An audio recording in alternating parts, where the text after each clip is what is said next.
Chapter 16. A Learned Italian. Seizing in his arms the friend so long and ardently desired, Dante almost carried him towards the window, in order to obtain a better view of his features by the aid of the imperfect light that struggled through the grating. He was a man of small stature, with hair blanched rather by suffering and sorrow than by age. He had a deep-set, penetrating eye almost buried beneath the thick grey eyebrow, and a long and still black beard reaching down to his breast. His thin face, deeply furrowed by care, and the bold outline of his strongly marked features, betokened a man more accustomed to exercise his mental faculties than his physical strength. Large drops of perspiration were now standing on his brow, while the garments that hung about him were so ragged that one could only guess at the pattern upon which they had originally been fashioned. The stranger might have numbered 60 or 65 years, but a certain briskness and appearance of vigour in his movements made it probable that he was aged more from captivity than the course of time. He received the enthusiastic greeting of his young acquaintance with evident pleasure, as though his chilled affections were rekindled and invigorated by his contact with one so warm and ardent. He thanked him with grateful cordiality for his kindly welcome, although he must at that moment have been suffering bitterly to find another dungeon, where he had fondly reckoned on discovering a means of regaining his liberty. "Let us first see," said he, "whether it is possible to remove the traces of my entrance here. Our future tranquillity depends upon our jailers being entirely ignorant of it." Advancing to the opening, he stooped and raised the stone easily, in spite of its weight. Then, fitting it into its place, he said, "You removed this stone very carelessly, but I suppose you had no tools to aid you." "Why?" exclaimed Dante with astonishment. "Do you possess any?" "I made myself some, and with the exception of a file, I have all that are necessary. A chisel, pincers, and a lever." "Oh, how I should like to see those products of your industry and patience." "Well, in the first place, here is my chisel." So saying, he displayed a sharp, strong blade, with a handle made of beechwood.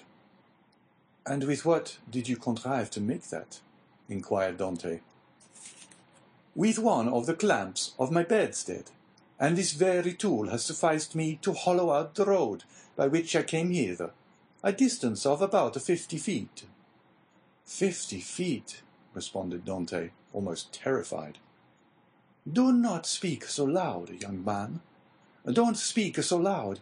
It frequently occurs in a state prison like this, that persons are stationed outside of the doors of the cells, purposely to overhear the conversation of the prisoners." "But they believe I am shut up alone here."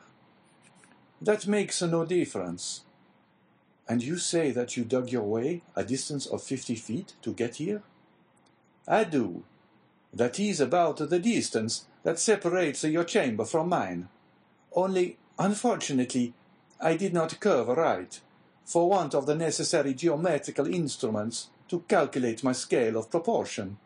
Instead of taking an ellipsis of 40 feet, I made it 50. I expected, as I told you, to reach the outer wall, pierce through it, and throw myself into the sea. I have, however, kept along the corridor in which your chamber opens, instead of going beneath it. My labor is all in vain, for I find that the corridor looks into a courtyard filled with soldiers." "That's true," said Dante, "but the corridor you speak of only bounds one side of my cell. There are 3 others. Do you know anything of their situation?" "This one is built against the solid rock, and it would take 10 experienced miners, duly furnished with the requisite tools, as many years to perforate it. This adjoins the lower part of the governor's apartments, and were we to work our way through, we should only get into some lock-up cellars, where we must necessarily be captured. The 4th and last side of your cell faces on. Stop a minute. Now, where does it face?" The wall of which he spoke was the one in which was fixed the loophole by which light was admitted to the chamber. This loophole, which gradually diminished in size as it approached the outside to an opening through which a child could not have passed, was, for better security, furnished with 3 iron bars, so as to quiet all apprehensions, even in the mind of the most suspicious jailer, as to the possibility of a prisoner's escape. As the stranger asked the question, he dragged a table beneath the window. "Climb up," said he to Dante. The young man obeyed, mounted on the table, and, divining the wishes of his companion, placed his back securely against the wall and held out both hands. The stranger, whom as yet Dante knew only by the number of his cell, sprang up with an agility by no means to be expected in a person of his years, and, light and steady on his feet as a cat or a lizard, climbed from the table to the outstretched hands of Dante, and from them to his shoulders. Then, bending double, for the ceiling of the dungeon prevented him from holding himself erect, he managed to slip his head between the upper bars of the window, so as to be able to command a perfect view from top to bottom. An instant afterwards he hastily drew back his head, saying, "I thought so," and sliding from the shoulders of Dante, as dexterously as he had descended, he nimbly leapt from the table to the ground. "What was it that you thought?" asked the young man anxiously, in his turn descending from the table. The elder prisoner pondered the matter. "Yes," said he at length, "it is so. This side of your chamber looks out upon a kind of open gallery, where patrols are continually passing, and sentries keep watch day and night." "Are you quite sure of that?" "Certain. I saw the soldier's shape, and the top of his musket. That made me draw my head so quickly, for I was fearful he might also see me." "Well?" inquired Dante. "You perceive, then, the utter impossibility of escaping through your dungeon." "Then," pursued the young man eagerly. "Then," answered the elder prisoner, "the will of God be done." And as the old man slowly pronounced those words, an air of profound resignation spread itself over his careworn countenance. Dante gazed on the man who could thus philosophically resign hopes so long and ardently nourished, with an astonishment mingled with admiration. "Tell me, I entreat you, who and what you are," said he at length. "Never have I met with so remarkable a person as yourself." "Willingly," answered the stranger, "if indeed you feel any curiosity respecting one, now alas, powerless to aid you in any way." "Say not so. You can console and support me by the strength of your own powerful mind. Pray, let me know who you really are." The stranger smiled a melancholy smile. "Then listen," said he. "I am the Abbe Faria, and have been imprisoned, as you know, in this Château d'If since the year 1811. Previously to which I had been confined for 3 years in the fortress of Fenestrelle. In the year 1811 I was transferred to Piedmont in France. It was at this period I learned that the destiny which seemed subservient to every wish formed by Napoleon had bestowed on him a son, named King of Rome even in his cradle. I was very far then from expecting the change you have just informed me of, namely that 4 years afterwards this colossus of power would be overthrown. Then who reigns in France at this moment? Napoleon II? No, Louis XVIII. The brother of Louis XVII? How inscrutable are the ways of Providence! For what great and mysterious purpose has it pleased Heaven to abase the man once so elevated, and raise up him who was so abased?" Dante's whole attention was riveted on a man who could thus forget his own misfortunes while occupying himself with the destinies of others.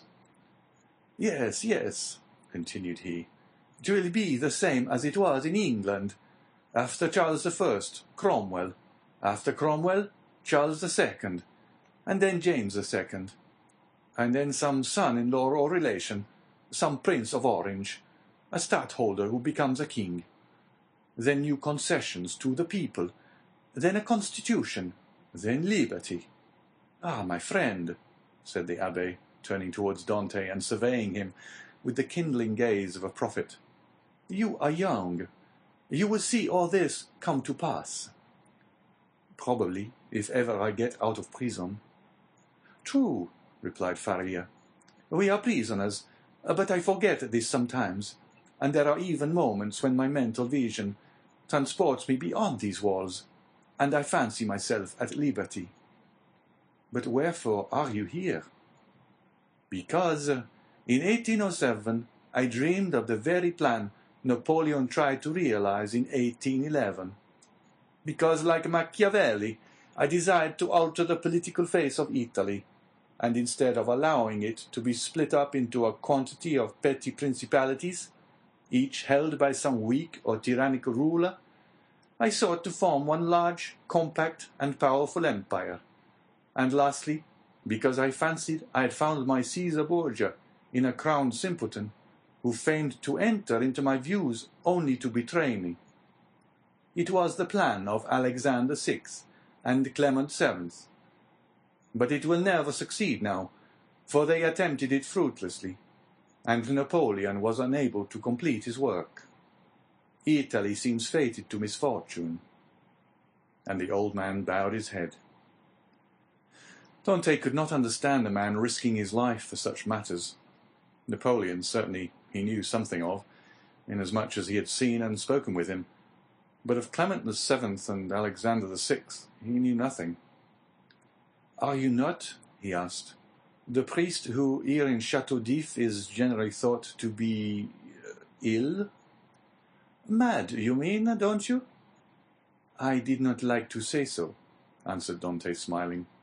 "Well, then," resumed Faria with a bitter smile, "let me answer your question in full, by acknowledging that I am the poor mad prisoner of the Château d'If, for many years permitted to amuse the different visitors with what is said to be my insanity, and in all probability I should be promoted to the honor of making sport for the children, if such innocent beings could be found in an abode devoted like this to suffering and despair."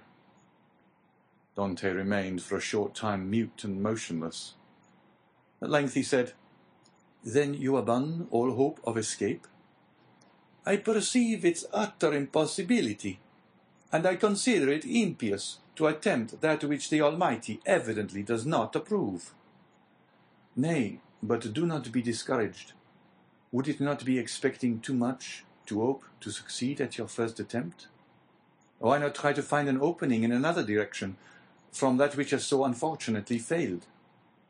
"Alas, it shows how little notion you can have of all it has cost me to effect a purpose so unexpectedly frustrated, that you talk of beginning over again.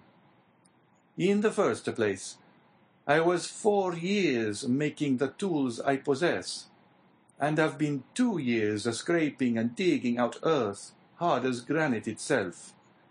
Then what toil and fatigue has it not been to remove huge stones I should once have deemed impossible to loosen? Whole days have I passed in these titanic efforts, considering my labor well repaid, if by night time I had contrived to carry away a square inch of this hard-bound cement, changed by ages into a substance unyielding as the stones themselves. Then, to conceal the mass of earth and rubbish I dug up, I was compelled to break through a staircase and throw the fruits of my labor into the hollow part of it. But the well is now so completely choked up that I scarcely think it would be possible to add another handful of dust without leading to discovery. Consider also that I fully believed I had accomplished the end aim of my undertaking, for which I had so exactly husbanded my strength as to make it just hold out to the termination of my enterprise. And now, at the moment when I reckoned upon success, my hopes are forever dashed from me, No, I repeat again, that nothing will induce me to renew attempts evidently at variance with the Almighty's pleasure." Dante held down his head, that the other might not see how joy at the thought of having a companion outweighed the sympathy he felt for the failure of the abbé's plans. The abbé sank upon Edmond's bed, while Edmond himself remained standing. Escape had never once occurred to him. There are indeed some things which appear so impossible that the mind does not dwell on them for an instant. To undermine the ground for 50 feet, to devote 3 years to a labour which, if successful, would conduct you to a precipice overhanging the sea, to plunge into the waves from the height of 50, 60, perhaps 100 feet, at the risk of being dashed to pieces against the rocks, should you have been fortunate enough to have escaped the fire of the sentinels, and even supposing all these perils past, then to have to swim for your life a distance of at least 3 miles ere you could reach the shore, were difficulties so startling and formidable that Dante had never even dreamed of such a scheme, resigning himself rather to death. But the sight of an old man clinging to life with so desperate a courage gave a fresh turn to his ideas and inspired him with new courage. Another, older and less strong than he, had attempted what he had not had sufficient resolution to undertake, and had failed only because of an error in calculation. This same person, with almost incredible patience and perseverance, had contrived to provide himself with tools requisite for so unparalleled an attempt. Another had done all this. Why, then, was it impossible to Dante? Faria had dug his way through 50 feet. Dante would dig 100. Faria, at the age of 50, had devoted 3 years to the task.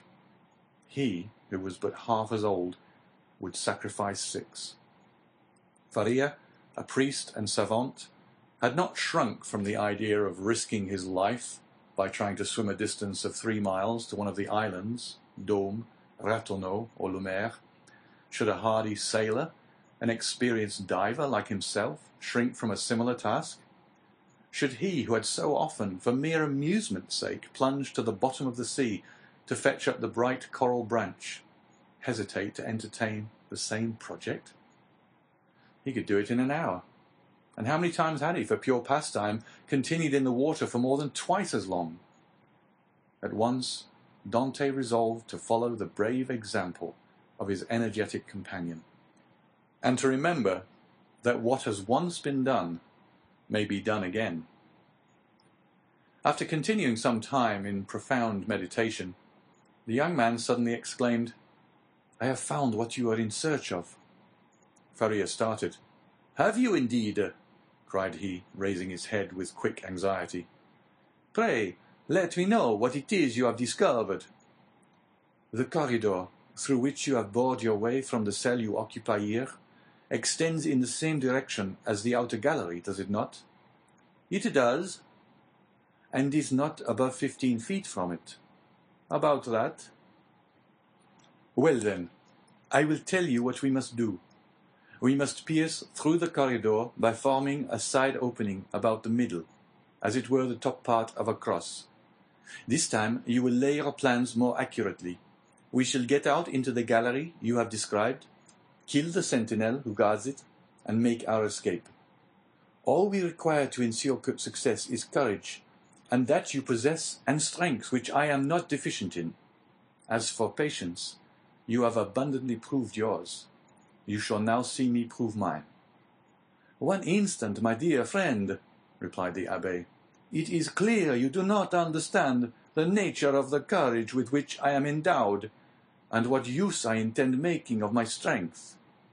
As for patience, I consider that I have abundantly exercised that in beginning every morning the task of the night before, and every night renewing the task of the day.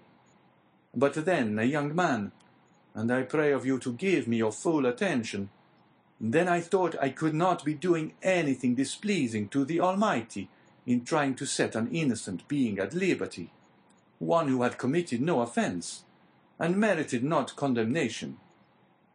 And have your notions changed? Asked Dante with much surprise. Do you think yourself more guilty in making the attempt since you have encountered me? No, neither do I wish to incur guilt.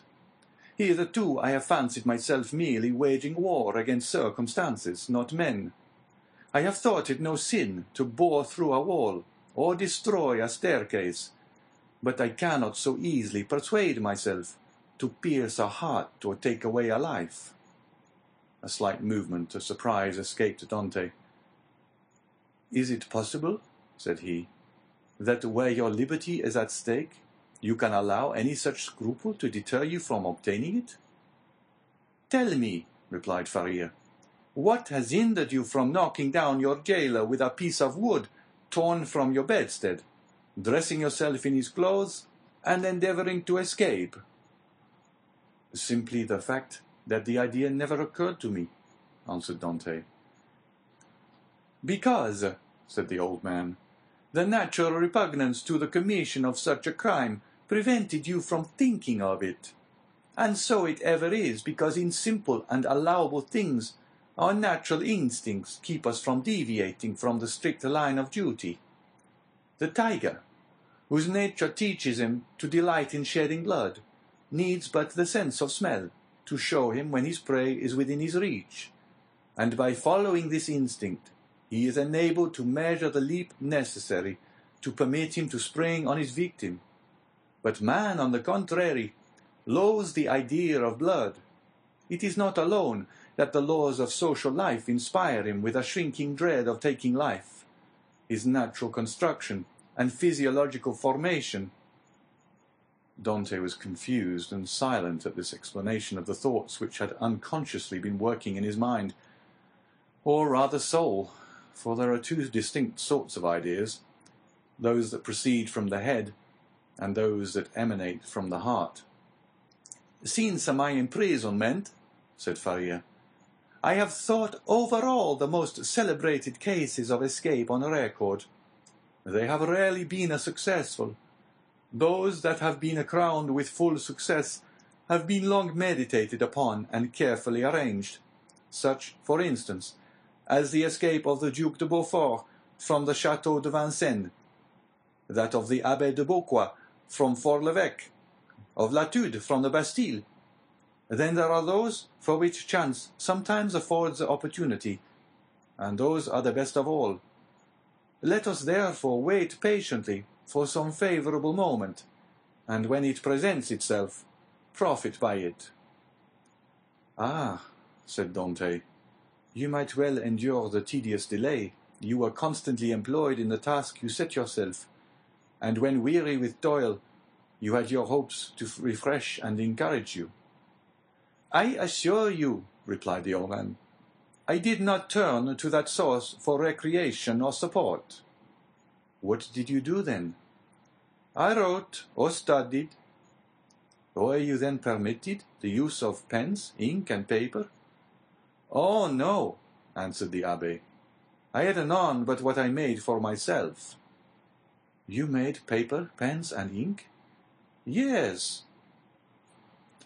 Dante gazed with admiration, but he had some difficulty in believing. Faria saw this.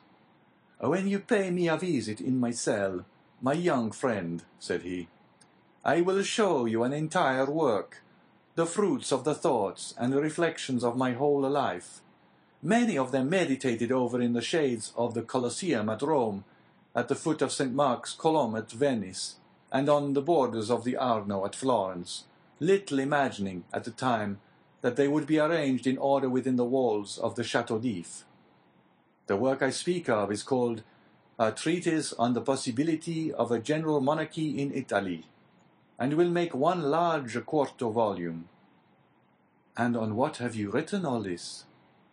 On 2 of my shirts.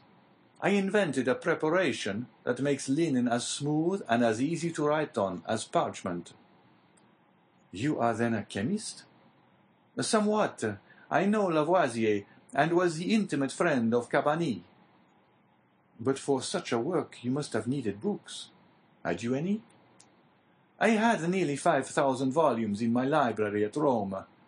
But after reading them over many times, I found out that with 150 well-chosen books, a man possesses, if not a complete summary of all human knowledge, at least all that a man need really know. I devoted 3 years of my life to reading and studying these 150 volumes, till I knew them nearly by heart, so that since I have been in prison, a very slight effort of memory has enabled me to recall their contents as readily as though the pages were open before me.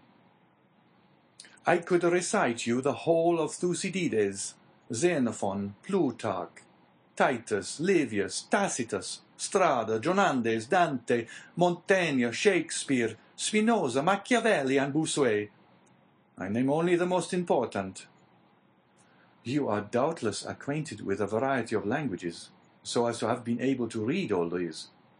Yes, I speak 5 of the modern tongues, that is to say, German, French, Italian, English, and Spanish. By the aid of ancient Greek, I learned modern Greek. I don't speak it so well as I could wish, but I am still trying to improve myself. Improve yourself, repeated Dante. Why, how can you manage to do so?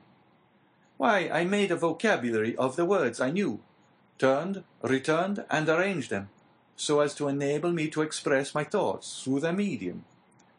I know nearly 1,000 words, which is all that is absolutely necessary, although I believe there are nearly 100,000 in the dictionaries. I cannot hope to be very fluent, but I certainly should have no difficulty in explaining my wants and wishes, and that would be quite as much as I should ever require. Stronger grew the wonder of Dante, who almost fancied it had to do with one gifted with supernatural powers. Still hoping to find some imperfection which might bring him down to a level with human beings, he added, "Then, if you were not furnished with pens, how did you manage to write the word you speak of?" "I made some excellent ones, which would be universally preferred to all others if once known. You are aware what huge whitings are served us on maigre days. Well, I selected the cartilages of the heads of these fishes, and you can scarcely imagine the delight with which I welcomed the arrival of each Wednesday, Friday, and Saturday, as affording me the means of increasing my stock of pens. For I will freely confess that my historical labours have been my greatest solace and relief. While retracing the past, I forgot the present, and traversing at will the path of history, I ceased to remember that I am myself a prisoner." "But the ink," said Dante. "Of what did you make your ink?" "There was formerly a fireplace in my dungeon," replied Faria, "but it was closed up long ere I became an occupant of this prison. Still, it must have been many years in use, for it was thickly covered with a coating of soot. This soot I dissolved in a portion of the wine brought to me every Sunday, and I assure you a better ink cannot be desired. For very important notes, for which closer attention is required, I pricked one of my fingers, and wrote with my own blood." "And when?" asked Dante. "May I see all this?" "Whenever you please," replied the abbé. "Oh, then let it me directly," exclaimed the young man. "Follow me, then," said the abbé, as he re-entered the subterranean passage, in which he soon disappeared, followed by Dante.